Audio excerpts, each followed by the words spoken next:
नमस्कार विद्यार्थी मित्रांनो, ग्रोइंग स्टुडंट्स या यूट्यूब चॅनलमध्ये तुम्हा सर्वांचं पुन्हा एकदा स्वागत आहे. विद्यार्थी मित्रांनो, जी आदिवासी विभाग भरती आहे 2026मध्ये, त्याबद्दल आपण प्रश्नपत्रिका पाहत आहोत. समाजाबद्दलचे बरेचसे प्रश्न आपण यापूर्वी बघितलेले, परंतु या व्हिडिओमधून आपण प्रत्येक राज्यामध्ये असणारा आदिवासी समाज, त्याची ओळख आपण पाहणार आहोत. व्हिडिओ खूप इम्पॉर्टंट होणार आहे, त्यासाठी शेवटपर्यंत पहा. यातून नक्कीच प्रश्न तुम्हाला परीक्षेमध्ये येणारे आहेत. चॅनलवर पहिल्यांदाच आले असाल तर चॅनलला सबस्क्राईब करून ठेवा. व्हिडिओ आवडला तर त्याला एक लाईक नक्की करा. आपल्या दोस्त मित्रांमध्ये व्हिडिओ शेअर करत चला. काही प्रश्न असतील तर कमेंटमध्ये कळवत चला. तर चला, जास्त वेळ न घेता आपण व्हिडिओला सुरुवात करूया. बघा, पहिला पॉईंट बघू. आजची जी प्रश्नपत्रिका आहे आपण पॉईंटनुसार पाहणार आहोत. तर आदिवासी जमातीची ओळख आणि घटनात्मक दर्जा, म्हणजे संविधानानं आदिवासीला घटनात्मक दर्जा कशा प्रकारे दिलेला आहे, कोणत्या कलमानुसार दिलेला आहे, हे आपण बघूया. तर आदिवासी यांची व्याख्या बघा काय आहे, कारण एखाद्या वेळेस तुम्हाला परीक्षेमध्ये व्याख्यासुद्धा विचारली जाऊ शकते की जमात म्हणजेच काय. तर त्याची व्याख्या आपण अशी करू शकतो की जमात म्हणजे समान वंश, संस्कृती आणि परंपरा हे असलेलं एक काय लोकांचा समूह. आता जमातीला घटनात्मक नाव काय आहे असाही प्रश्न तुम्हाला विचारला जाईल. आणि बऱ्याचशा विद्यार्थ्यांना ह्यामधून माहीतही असू शकतं की घटनात्मक नाव काय आहे. तर बघा, भारतीय संविधानात त्यांना अनुसूचित जमाती, म्हणजे आपण काय ST जमाती म्हणतो. तर अनुसूचित जमाती असं काय आहे, घटनात्मक नाव आहे. मग हे कोणत्या अनुच्छेदानुसार दिले गेलेले आहे असाही प्रश्न तुम्हाला विचारला जाईल की अनुसूचित जमाती राज्यघटनेमध्ये कोणत्या अनुच्छेदानुसार दिले गेलेले. तर ते अनुच्छेद 342 अंतर्गत भारत सरकार काय करतं, एखाद्या समुदायाला अनुसूचित जमात म्हणून घोषित करतं. कोणत्या अनुच्छेदानुसार? 342 अंतर्गत. आणि जी 5वी अनुसूची आहे ही काय आहे, ज्या भागामध्ये आदिवासी लोकसंख्या जास्त आहे तेथील प्रशासनाशी काय आहे, संबंधित आहे. तर आदिवासी व्यवहार मंत्रालयाच्या मते 705 मान्यताप्राप्त अनुसूचित जमाती आहे. भारतामध्ये किती अनुसूचित जमाती आहे? तर 705 ह्या काय मान्यताप्राप्त अनुसूचित जमाती आहेत. दुसरा पॉईंट आहे, 2011च्या जनगणनेनुसार प्रमुख आकडेवारी अनुसूचित जमातीची किती आहे? एकूण लोकसंख्या भारतामध्ये 10.45 कोटी आहे. किती आहे? 10.45 कोटी. म्हणजेच काय, तर देशाच्या एकूण लोकसंख्येच्या 8.6% इतकी काय आदिवासी जमातीची लोकसंख्या आहे. मग याच्यापैकी काय शहरी भागामध्ये किती समाज राहतो, तर 2.8% हा शहरी भागात राहतो. आणि जो उर्वरित समाज आहे तो ग्रामीण भागामध्ये वास्तव्य करतो. याच्यात एक महत्त्वाचं पॉईंट आहे बघा, अनुसूचित जमातीसाठी लोकसभेमध्ये सुद्धा काही राखीव जागा ठेवलेल्या आहे. तर असाही प्रश्न तुम्हाला येईल की अनुसूचित जमातीसाठी लोकसभेमध्ये किती जागा राखीव आहेत. तर काय उत्तर आहे त्याचं, तर 47 जागा अनुसूचित जमातीसाठी काय ठेवलेल्या आहे, लोकसभेसाठी राखीव ठेवण्यात आलेल्या आहे. आता तुम्हाला असाही प्रश्न विचारला जाईल की भारतातील सर्वाधिक लोकसंख्या असलेलं राज्य कोणतं आहे. तर यापूर्वी मी जे व्हिडिओ घेतले त्यामध्ये तुम्हाला या प्रश्नाचं उत्तर येऊन गेलेलं आहे. म्हणजे सर्वाधिक आदिवासी लोकसंख्या असलेलं राज्य कोणतं आहे, तर मध्य प्रदेश. काय देशात आदिवासी लोकसंख्या सर्वाधिक आहे कोणत्या राज्यामध्ये? मध्य प्रदेशामध्ये. आणि टक्केवारीनुसार जर तुम्हाला प्रश्न आला तर मिझोरम हे जे राज्य आहे इथं काय आहे, सर्वाधिक टक्केवारी असलेलं राज्य आहे. म्हणजे किती टक्केवारी आहे, तर 94.43% एवढी आदिवासी लोकसंख्या मिझोरम या राज्यामध्ये आहे. त्यानंतर तुम्हाला जर सर्वाधिक टक्केवारीत तो केंद्रशासित प्रदेश जर विचारला, लक्षद्वीप म्हणजे किती टक्के, तर 94.8%. आणि राज्य जर म्हटलं तर कोणतं आहे, मिझोरम. किती टक्के, 94.43%. आणि एकूण आदिवासी लोकसंख्या सर्वाधिक असं जर राज्य विचारलं तर कोणतं आहे ते, मध्य प्रदेश. बघा महत्त्वाचा प्रश्न आहे पुढला, आदिवासी अभिमान दिन म्हणजेच त्याला काय, आदिवासी गौरव दिन सुद्धा आपण म्हणतो.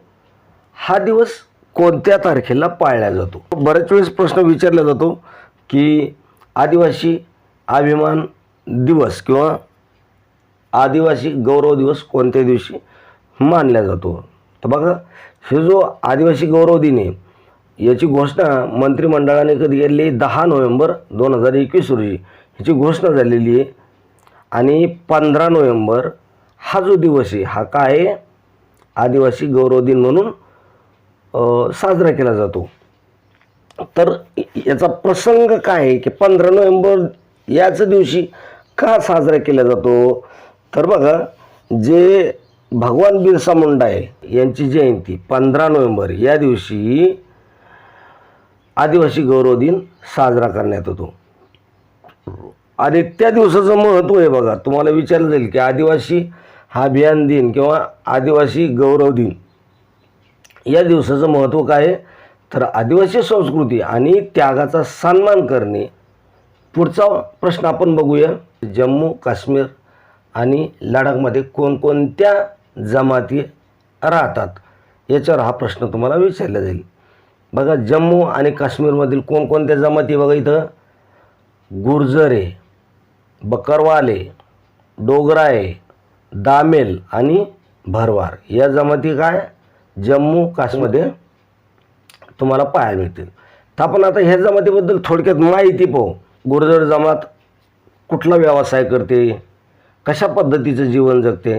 तर गुर्जर ही जी जमात आहे तर हे पशुपालन करतात आणि भटक्या जमातीचे जीवन जगतात. म्हणजे या ठिकाणून त्या ठिकाणी एका ठिकाणी हे राहत नाही तर भटक्या पद्धतीचं जीवन जगतात. आता दुसरी जमात काय आहे, बकरवाल. तर बकरवाल काय करतात, यांचा व्यवसाय काय आहे हे आपण पाहूया. बकरवाल ते प्रामुख्याने मेंढ्या आणि शेळ्या पाळतात. यांचा व्यवसाय काय आहे, शेळ्या मेंढ्या पाळण्याचा व्यवसाय. आणि जी डोगरा जमात आहे तर या जमातीला काय आहे, कशात रस आहे, तर विशेष म्हणजे ही जमात काय लष्करी सेवेमध्ये म्हणजे मिलिटरीमध्ये जास्त काम करते, म्हणजे भरती होते, त्यांना लष्करी सेवेत विशेष रस आहे. आता ह्या झाल्या जम्मू आणि काश्मीरमधील जमाती कोणकोणत्या, गुर्जर, बकरवाल आणि डोगरा.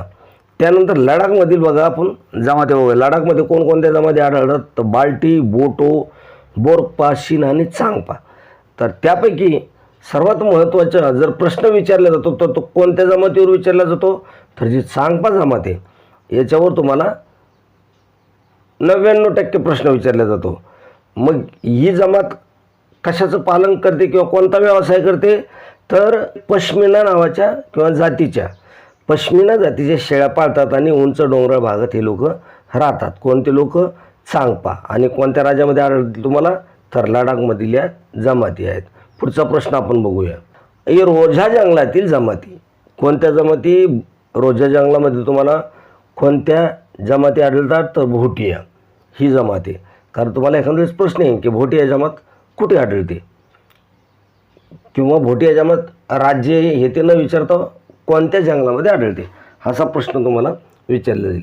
तर बघा ही भोटिया जमात कुठे आढळते, उत्तराखंडाचा डोंगराळ भाग आणि उत्तर प्रदेशाचा तराई प्रदेश या ठिकाणी ही भोटिया जमात प्रामुख्याने आढळते.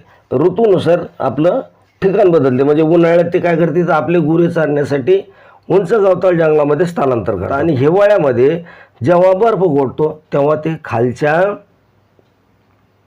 खोऱ्यामध्ये परत जातात, म्हणजे स्थलांतर करत राहतात. कोणती जमाती, भोटिया जमाती. उन्हाळ्यात ही गुरे चारायला उंच कुरणात म्हणजेच बुग्यालमध्ये जातात. हा बघा महत्त्वाचा प्रश्न आहे बरं. बुग्याल, बुग्याल कशाला म्हणतात असाही प्रश्न तुम्हाला येईल काय. तर बुग्याल म्हणजे काय, तर उत्तराखंडाच्या मध्ये हिमालयावर मिळणारे गवत याला काय म्हटलं जातं, बुग्याल असं म्हटलं जातं. कारण असे पॉईंट लक्षात असू द्या की जे परीक्षेमध्ये येण्याची शक्यता आहे. पुढचा प्रश्न आपण बघूया. आता उत्तराखंडामध्ये असणाऱ्या जमाती कोणकोणत्या आहे असा प्रश्न तुम्हाला येईल, किंवा जौनसारी आणि राजी या जमाती कोणत्या प्रदेशामध्ये आढळल्या जातात असा प्रश्न तुम्हाला विचारला जाईल. तर उत्तराखंडामध्ये कोणकोणत्या जमाती आढळतात? जौनसारी आणि राजी ह्या दोन जमाती आहे. तर प्रामुख्याने आपण याच्याबद्दल माहिती बघूया. तर या जमाती उत्तराखंडमधील आहेत आणि उत्तर प्रदेशामध्ये सुद्धा आढळून येतात. काय हे ज्या जौनसारी जमात आणि राजी जमात ह्या तर उत्तराखंडामध्ये आहेच, परंतु हे तुम्हाला उत्तर प्रदेशामध्ये सुद्धा आहेच. का आढळतात उत्तर प्रदेशमध्ये? कारण उत्तराखंड हे सन 2000मध्ये उत्तर प्रदेशातूनच तयार झालेले एक राज्य आहे. आता जौनसारी ही जी जाते कुठल्या देवाची पूजा करतात? तर तुम्हाला याच्यावर असाही प्रश्न येऊ शकेल की जौनसारी कोणत्या देवावर विश्वास ठेवतात किंवा कुठल्या देवाला भासतात? तर ते बघा, जौनसारी ही जी जाते ती ईश्वर केंद्रित संस्कृतीवर काय करते? विश्वास ठेवते. पूर्वी त्यांच्यामध्ये बहुपतित्वाची प्रथा प्रचलित होती. महत्त्वाचा प्रश्न आहे, बहुपतित्वाची प्रथा कोणत्या समाजामध्ये प्रचलित होती असा प्रश्न तुम्हाला येईल. तरी जी जौनसारी जमात आहे याच्यामध्ये पूर्वी काय बहुपतित्वाची प्रथा प्रचलित होती. बहुपतित्व म्हणजे काय? एका स्त्रीला अनेक पती असण्याची प्रथा होती. म्हणजे अनेक पती पण 2 पती 3 पती अशा प्रकारे हे करू शकत होते. कोणत्या समाजामध्ये? जौनसारी समाजामध्ये ही प्रथा त्यावेळेस काय होतं? प्रचलित होती. आता त्यानंतर दुसरी जी जमात आहे किंवा दुसरा जो समाज आहे तो आहे राजी. तर यांना काय वनरावत, बेनमाणूस किंवा गुहेत राहणारे असे म्हटले जायचे.